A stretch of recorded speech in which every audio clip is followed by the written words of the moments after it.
Good morning and happy Wednesday. I hope you all enjoyed yesterday's class on hip opening. Today we're going to do a bit of the same in that regard, and we're also going to add in the Cheng BaGuaZhang Stance and single leg set.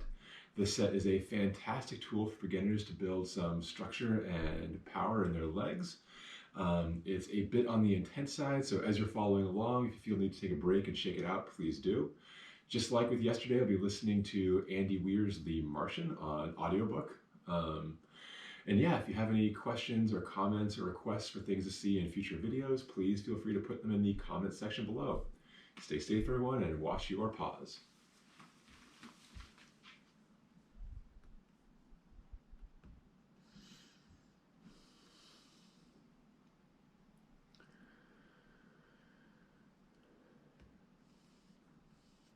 By setting the hab temperature to a balmy 25.5 degrees Celsius, I can make the plants grow faster. Just like yesterday, we're going to start with hip opening. This is borrowed from my mentor, Sunny Mannon, and I'll make his sure they get lots of water from Sequoia once I figure out where to get water. There will be no foul weather or any parasites to hassle them or any weeds to compete with for soil or nutrients. With all this going for them, they should yield healthy, sproutable tubers within 40 days. I figured that was enough being Farmer Mark for one day. A full meal for dinner. I'd earned it. Plus, I'd burned a ton of calories, and I wanted them back. I rifled through Commander Lewis's stuff until I found her personal data stick. Everyone got to bring whatever digital entertainment they wanted, and I was tired of listening to Johansson's Beatles albums for now. Time to see what Lewis had. Crappy TV shows. That's what she had. Countless, entire runs of TV shows from forever ago. Well, beggars can't be choosers. Three's Company it is. Log entry. Sol 29. Over the last few days, I got in all the dirt that I'll need. I prepped the tables and bunks for holding the weight of soil and even put the dirt in place. There's still no water to make it viable, but I have some ideas. Really bad ideas, but they're ideas. Today's big accomplishment was setting up the pop tents. The problem with the Rover's pop tents is they weren't designed for frequent use. The idea was you'd throw out a pop tent, get in, and wait for rescue. The airlock is nothing more than valves and two doors. Equalize the airlock with your side of it, get in. Equalize the other side, get out. This means you lose a lot of air with each use, and I'll need to get in there at least once a day. The total volume of each pop tent is pretty low, so I can't afford to lose air from it. I spent hours trying to figure out how to attach a pop tent airlock to a hab airlock. I have 3 airlocks in the hab. I'd be willing to dedicate 2 to pop tents. That would have been awesome. The frustrating part is pop tent airlocks can attach to other airlocks. Hips come back. You might have injured people in there with not enough spacesuits. You need to be able to get people out without exposing them to the Martian atmosphere. But the pop tents were designed for your crewmates to come rescue you in a rover. The airlocks on the hab are much larger and completely different from the airlocks on the rovers. When you think about it, there's really no reason to attach a pop tent to the hab. Unless you're stranded on Mars, everyone thinks you're dead, and you're in a desperate fight against time and the elements to stay alive. But, other than that edge case, there's no reason.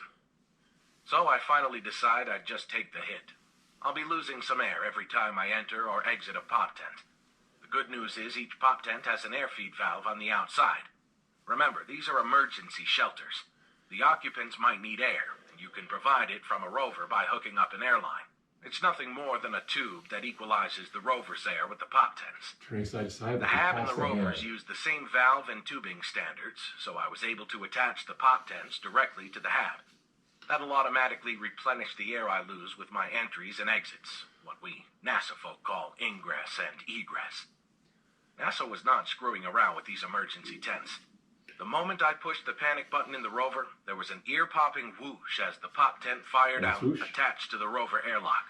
It took about 2 seconds. I closed the airlock from the rover side and ended up with a nice, isolated pop tent. Setting up the equalizer hose was trivial. For once, I'm using equipment the way it was designed to be used. Then, after a few trips through the airlock, with the air loss automatically equalized by the hab, I got the dirt in. I repeated the process for the other tent. Everything went really easily.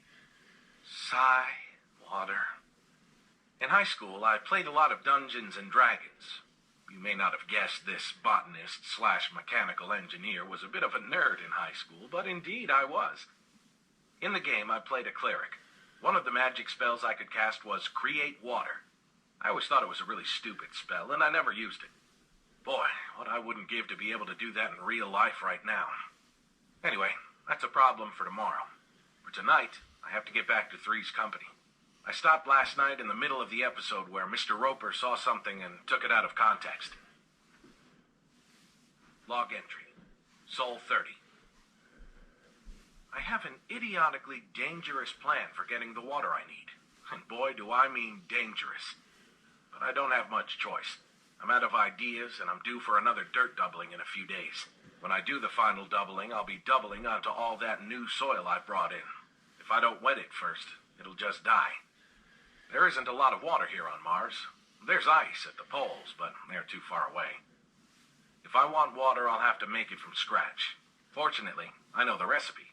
Take hydrogen, add oxygen, burn. Let's take them one at a time. I'll start with oxygen. Could shake that I have up. a fair bit of O2 reserves, but not enough to make 250 liters of water. 2 high-pressure tanks at one end of the hab are my entire supply, plus the air in the hab, of course. They each contain 25 liters of liquid O2. The hab would use them only in an emergency. It has the oxygenator to balance the atmosphere. The reason the O2 tanks are here is to feed the spacesuits and rovers. Anyway, the reserve oxygen would only be enough to make 100 liters of water. 50 liters of O2 makes 100 liters of molecules that only have 1 O each.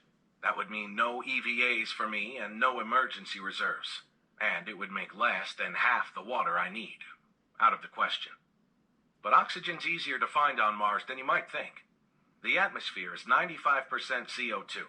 And I happen to have a machine whose sole purpose is liberating oxygen from CO2. Yay, oxygenator. One problem. The atmosphere is very thin, less than 1% of the pressure on Earth, so it's hard to collect. Getting air from outside to inside is nearly impossible. The whole purpose of the hab is to keep that sort of thing from happening. The tiny amount of Martian atmosphere that enters when I use an airlock is laughable. That's where the MAV fuel plant comes in. My crewmates took away the MAV weeks ago, but the bottom half of it stayed behind. NASA isn't in the habit of putting unnecessary mass into orbit. The landing gear, ingress ramp, and fuel plant are still here. Remember how the MAV made its own fuel with help from the Martian atmosphere? Right. Step 1 of that is to collect CO2 and store it in a high-pressure vessel. Once I get the fuel plant hooked up to the hab's power, it'll give me half a liter of liquid CO2 per hour indefinitely. After 10 sols, it'll have made 125 liters of CO2, which will make 125 liters of O2 after I feed it through the oxygenator. That's enough to make 250 liters of water. So I have a plan for oxygen. The hydrogen will be a little trickier. I considered raiding the hydrogen fuel cells, but I need those batteries to maintain power at night. If I don't have that, it'll get too cold. I could bundle up, but the cold would kill my crops, and each fuel cell has only a small amount of H2 anyway. It's just not worth sacrificing so much usefulness for so little gain. The one thing I have going for me is that energy is not a problem. I don't want to give that up, so I'll have to go a different route. I often talk about the MAV, but now I want to talk about the MDV. Raising up. During the most terrifying 23 minutes of my life, 4 of my crewmates and I tried not to shit ourselves while Martinez piloted the MDV down to the surface. It was kind of like being in a tumble dryer. First, we descended from Hermes and decelerated our orbital velocity so we could start falling properly. Everything was smooth until we hit the atmosphere. If you think turbulence is rough in a jetliner going 720 kilometers per hour, just imagine what it's like at 28,000 kilometers per hour. Several stage sets of chutes deployed automatically to slow our descent. Then Martinez manually piloted us to the ground, using the thrusters to slow descent and control our lateral motion. He trained for this for years, and he did his job extraordinarily well. He exceeded all plausible expectations of landings, putting us just 9 meters from the target. The guy just plain owned that landing. Thanks, Martinez. You may have saved my life. Not because of the perfect landing, but because he left so much fuel behind. Hundreds of liters of unused hydrazine. Each molecule of hydrazine has 4 hydrogen atoms in it, so each liter of hydrazine has enough hydrogen for 2 liters of water. I did a little EVA today to check. The MDV has 292 liters of juice left in the tanks, enough to make almost 600 liters of water, way more than I need. There's just one catch. Liberating hydrogen from hydrazine is, well, it's how rockets work. It's really, really hot and dangerous. If I do it in an oxygen atmosphere, the hot and newly liberated hydrogen will explode. There'll be a lot of H2O at the end, but I'll be too dead to appreciate it. At its root, hydrazine is pretty simple. The Germans used it as far back as World War II for rocket-assisted fighter fuel, and occasionally blew themselves up with it. All you have to do is run it over a catalyst, which I can extract from the MDV engine, and it will turn into nitrogen and hydrogen. I'll spare you the chemistry, but the end result is that 5 molecules of hydrazine becomes 5 molecules of harmless N2 and 10 molecules of lovely H2. During this process, it goes through an intermediate step of being ammonia. Chemistry, being the sloppy bitch it is, ensures there will be some ammonia that doesn't react with the hydrazine, so it'll just stay ammonia. You like the smell of ammonia? Well, it'll be prevalent in my increasingly hellish existence. The chemistry is on my side. The question now is, how do I actually make this reaction happen slowly, and how do I collect the hydrogen? The answer is I don't know. I suppose I'll think of something. Or die. Anyway, much more important, I simply can't abide the replacement of Chrissy with Cindy. Three's Company may never be the same after this fiasco. Time will tell. Bringing the foot behind. Chapter 4. Log entry. Sink and press. Sol 32. So I ran into a bunch of problems with my water plan.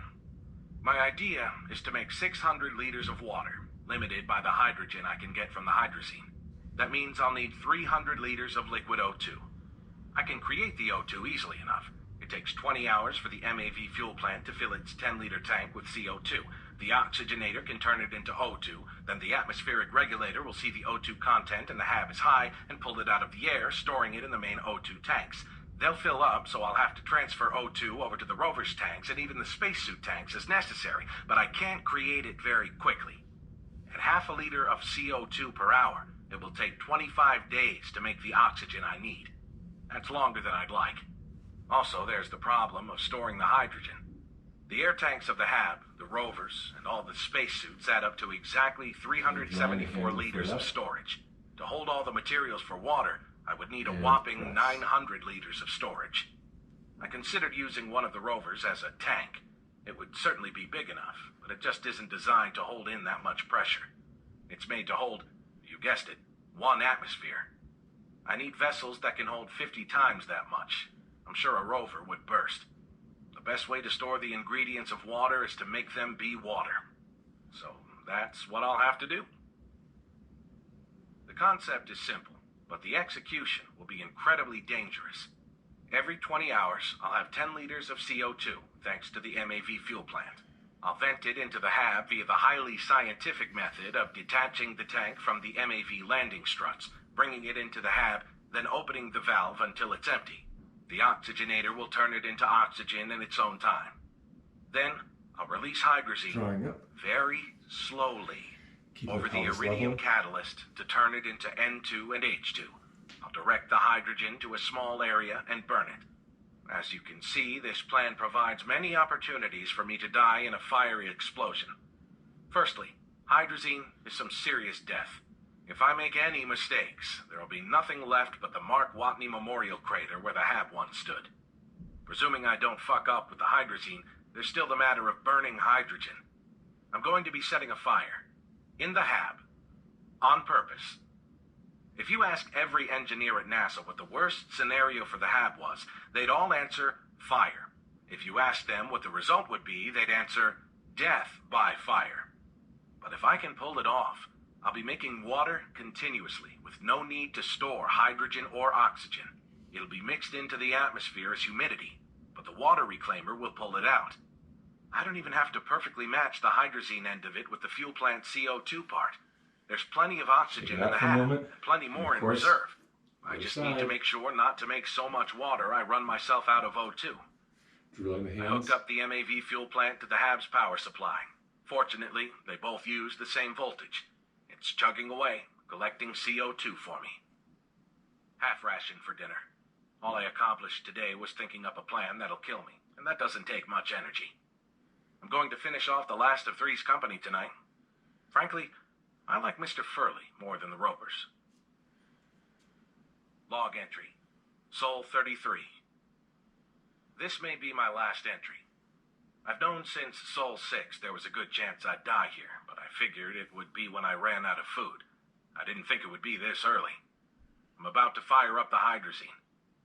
Our mission was designed knowing that anything might need maintenance, so I have plenty of tools. Even in a spacesuit, I was able to pry the access panels off the MDV and get at the 6 hydrazine tanks. I set them in the shadow of a rover to keep them from heating up too much. There's more shade and a cooler temperature near the HAB, but fuck that. If they're going to blow up, they can blow up a rover, not my house. Then I pried out the reaction chamber. It took some work, and I cracked the damn thing in half, but I got it out. Lucky for me, I don't need a proper fuel reaction. In fact, I really super-duper don't want a proper fuel reaction. I brought the reaction chamber in. I briefly considered only bringing 1 tank of hydrazine in at a time to reduce risk, but some back-of-the-napkin math told me even 1 tank was enough to blow the whole HAB up. So I brought them all in. Why not? The tanks have manual vent valves.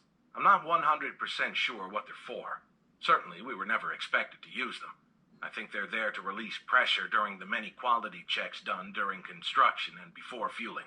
Whatever the reason, I have valves to work with. All it takes is a wrench. Raising up. I liberated a spare water hose from the water reclaimer. With some thread torn out of a uniform, sorry, Johansson, I attached it to the valve output. Hydrazine is a liquid, so all I have to do is lead it to the reaction chamber. More of a reaction bowl now. Meanwhile, the MAV fuel plant is still working. I've already brought in 1 tank of CO2, vented it, and returned it for refilling. So there are no more excuses. It's time to start making water. If you find the charred remains of the HAB, it means I did something wrong. I'm copying this log over to both rovers, so it's more likely it'll survive. Here goes nothing. Log entry. Sol 33. 2. Well, I didn't die.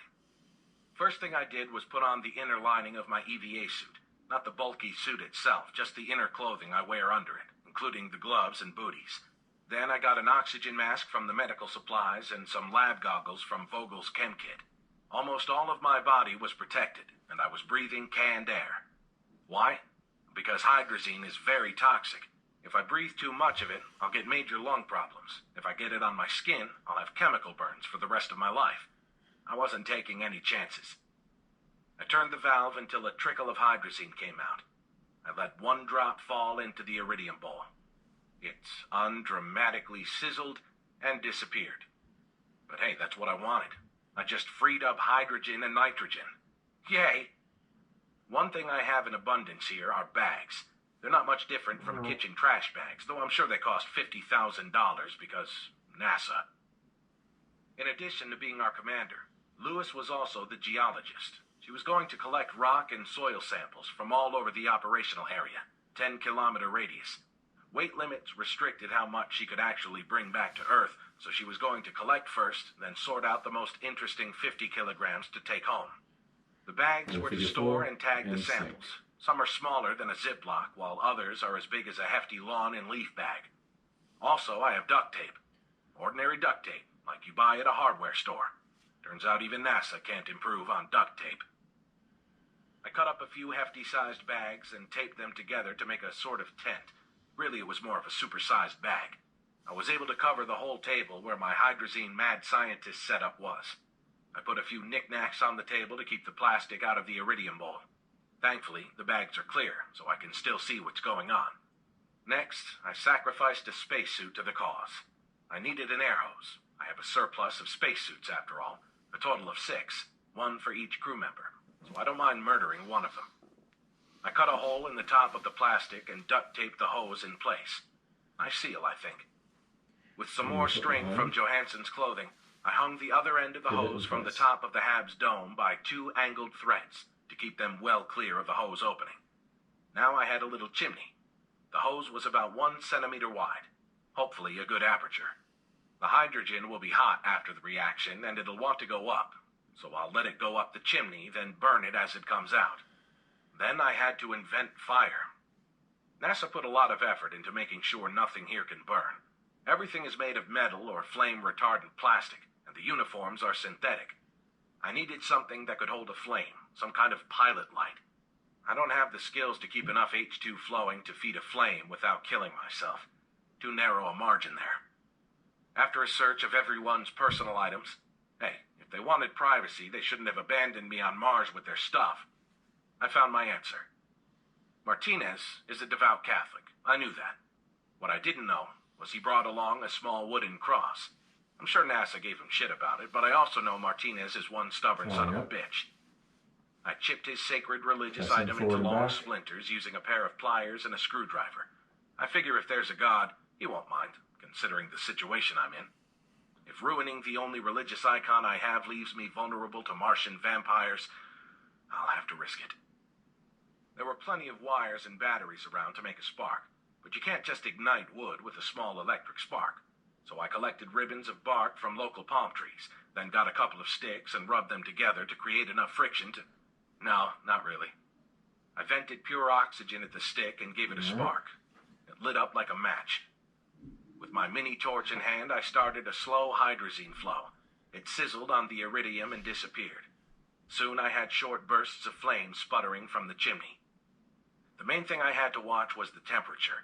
Hydrazine breaking down is extremely exothermic, so I did it a bit at a time, constantly watching the readout of a thermocouple I'd attached to the iridium chamber. Point is, the process worked. Each hydrazine tank holds a little over 50 liters, which would be enough to make 100 liters of water. I'm limited by my oxygen production, but I'm all excited now, so I'm willing to use half my reserves. Long story short, I'll stop when the tank is half empty, and I'll have 50 liters of water at the end. Log entry. Sol 34. Well, that took a really long time. I've been at it all night with the hydrazine, but I got the job done. I could have finished faster, but I figured caution's best when setting fire to rocket fuel in an enclosed space. Boy, is this place a tropical jungle now, I'll tell you. It's almost 30 degrees Celsius in here, and humid as all hell. I just dumped a ton of heat and 50 liters of water into the air. During this process, the poor Hab had to be the mother of a messy toddler. It's been replacing the oxygen I've used. The water reclaimer is trying to get the humidity down to sane levels. Nothing to be done about the heat. There's actually no air conditioning in the Hab. Mars is cold. Getting rid of excess heat isn't something we expected to deal with. I've now grown accustomed to hearing the alarms blare at all times. The fire alarm has finally stopped, now that there's no more fire. The low oxygen alarm should stop soon. The high humidity alarm will take a little longer. The water reclaimer has its work cut out for it today. For a moment, there was yet another alarm. The water reclaimer's main tank was full. Booyah! That's the kind of problem I want to have. Remember the spacesuit I vandalized yesterday? I hung it on its rack and carried buckets of water to it from the reclaimer. It can hold an atmosphere of air in. It should be able to handle a few buckets of water. Man, I'm tired. Been up all night, and it's time to sleep. But I'll drift off to dreamland in the best mood I've been in since Sol 6. Things are finally going my way. In fact, they're going great. I have a chance to live after all. Log entry. Sol 37. I am fucked and I'm gonna die. Okay, calm down. I'm sure I can get around this. I'm writing this log to you, dear future Mars archaeologist from Rover 2. You may wonder why I'm not in the Hab right now. Because I fled in terror, that's why. And I'm not sure what the hell to do next. I guess I should explain what happened. If this is my last entry, you'll at least know why. Over the past few days, I've been happily making water. It's been going swimmingly. See what I did there? Swimmingly. I even beefed up the MAV fuel plant compressor. It was very technical. I increased the voltage to the pump. So I'm making water even faster now. After my initial burst of 50 liters, I decided to settle down and just make it at the rate I get O2. I'm not willing to go below a 25-liter reserve, so when I dip too low, I stop dicking with hydrazine until I get the O2 back up to well above 25 liters. Important note, when I say I made 50 liters of water, that's an assumption. I didn't reclaim 50 liters of water. The additional soil I'd filled the hab with was extremely dry and greedily sucked up a lot of the humidity. That's where I want the water to go anyway, so I'm not worried, and I wasn't surprised when the reclaimer didn't get anywhere near 50 liters. I get 10 liters of CO2 every 15 hours now that I souped up the pump. I've done this process 4 times. My math tells me that, including my initial 50-liter burst, I should have added 130 liters of water to the system.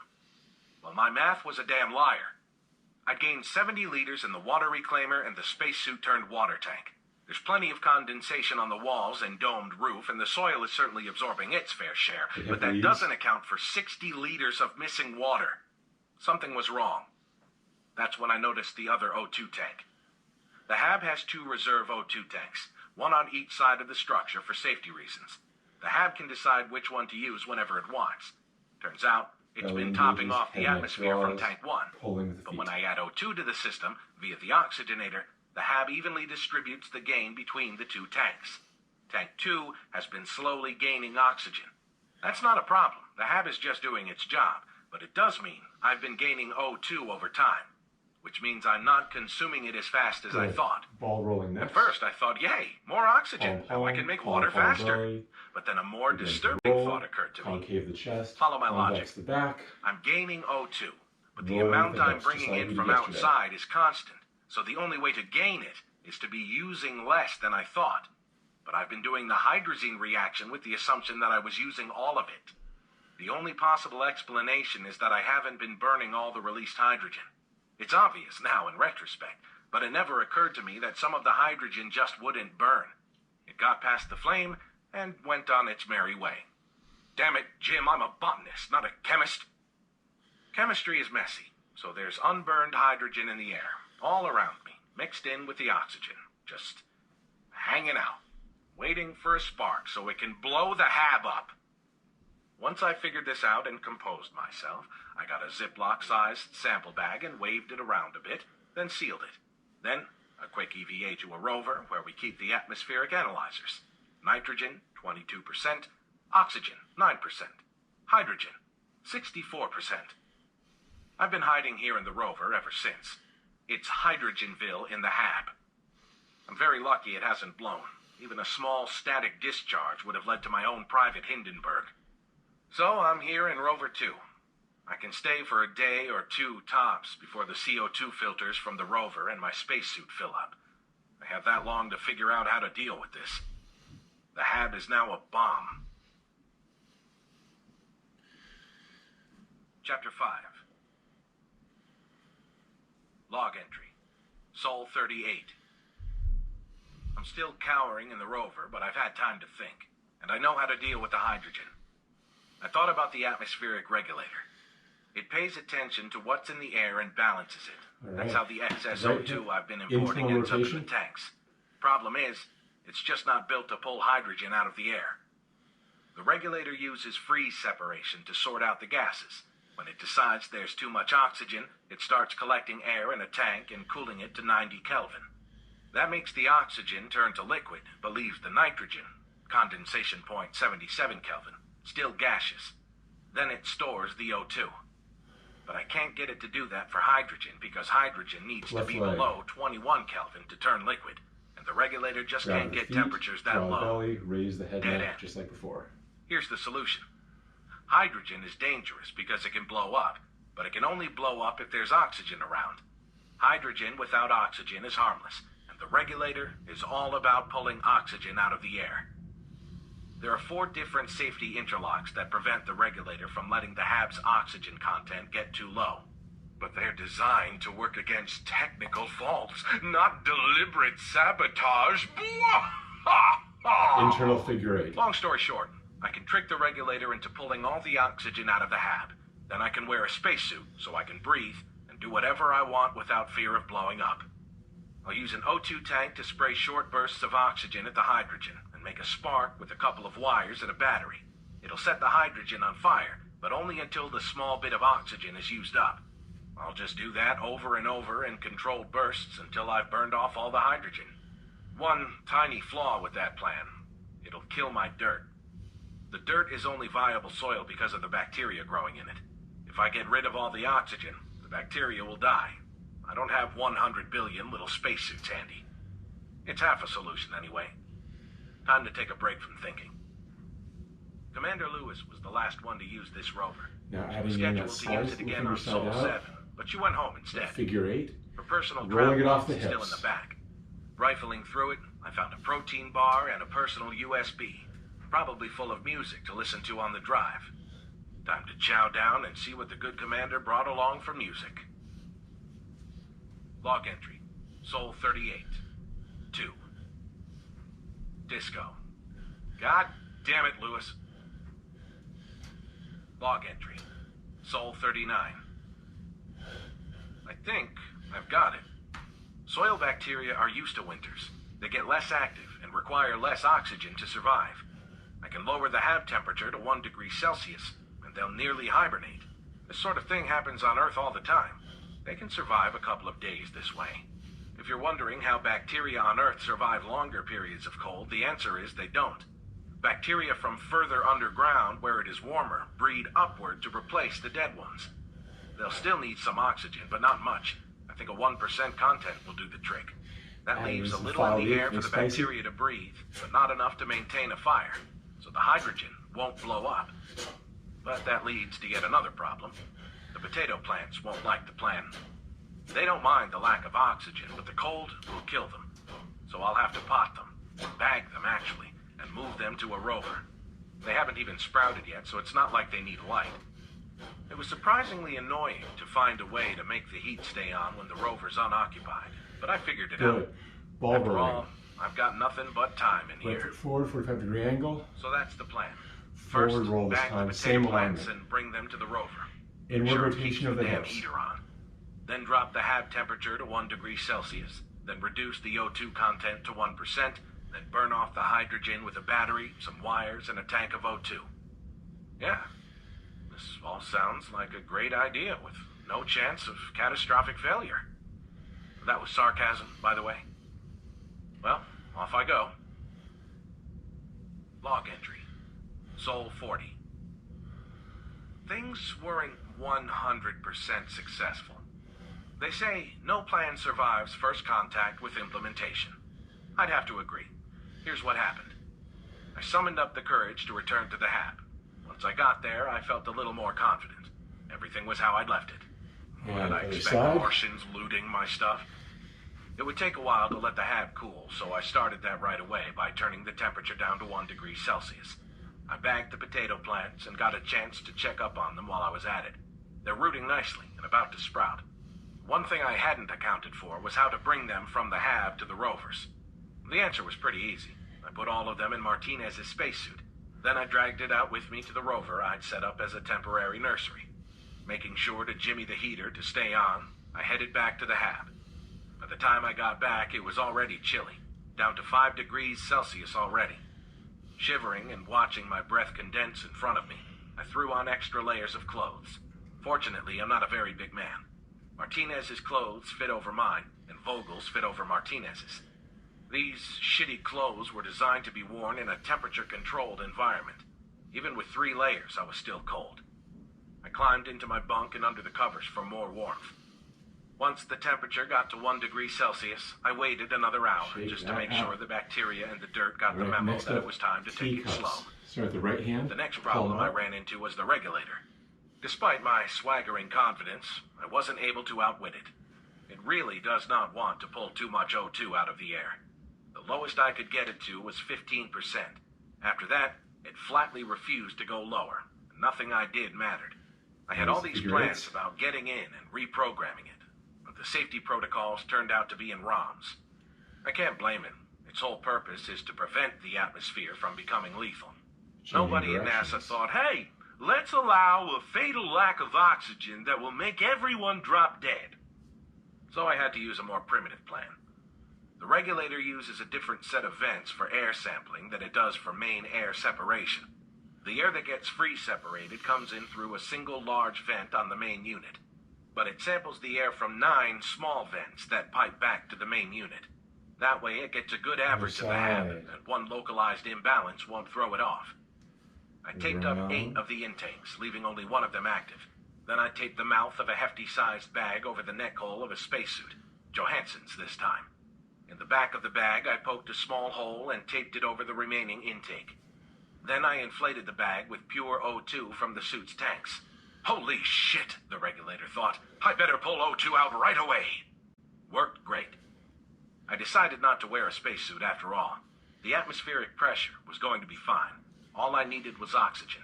So I grabbed an O2 canister and breather mask from the medical bay. That way I had a hell of a lot more freedom of motion. And even had a rubber band to keep it on my face.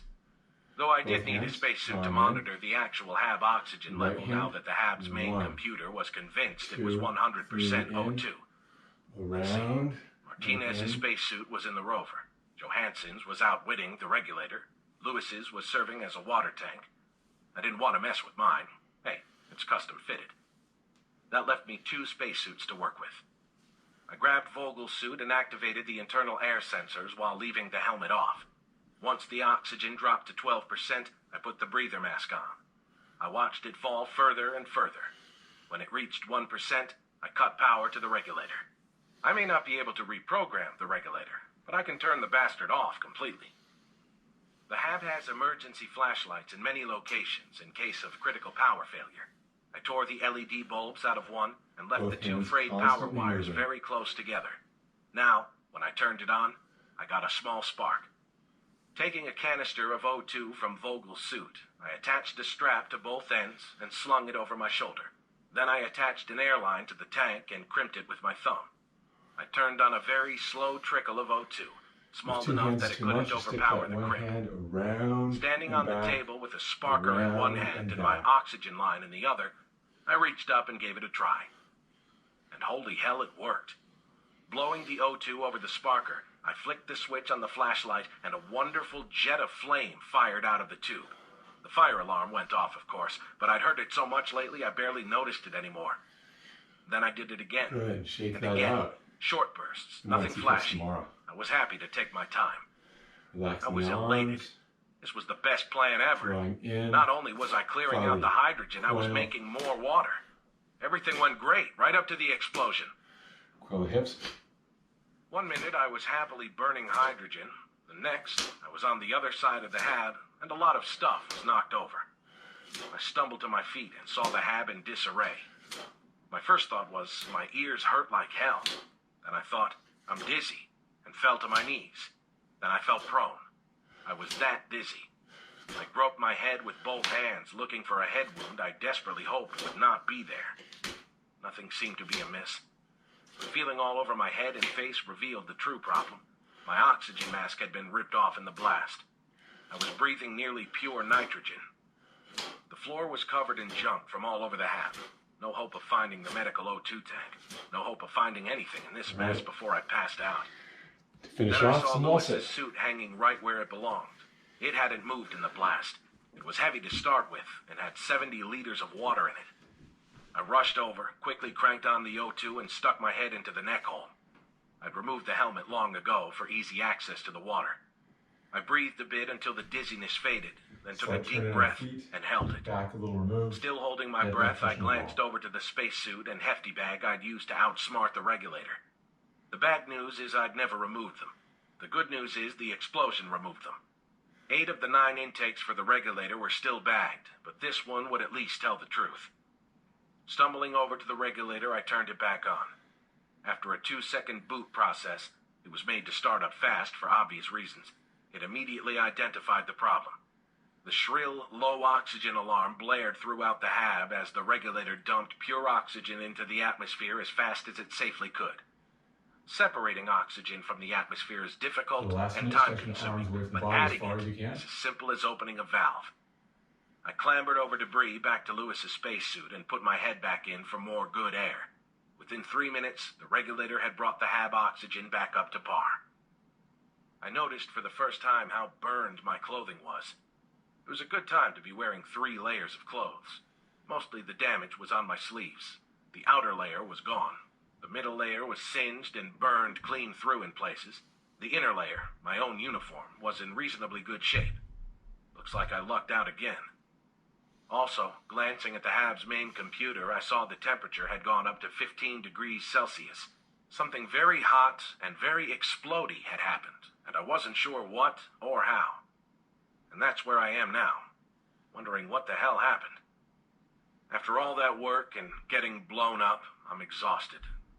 Tomorrow I'll have to do a million equipment checks and try to figure out what exploded, but for now I just want to sleep. I'm in the rover again tonight. Even with the hydrogen gone, right. I'm reluctant to hang out in a Hab that has a history of exploding for no reason. All right, thank you all so much for watching. That was today's lesson for Wednesday. Sorry for the small flub on teacups. My kids were up late last night and we've been exhausted today, but still, hope you all have fun with this. Please leave comments and questions in the section below. Be sure to subscribe and like, and I'll post some more tomorrow. Have a great day.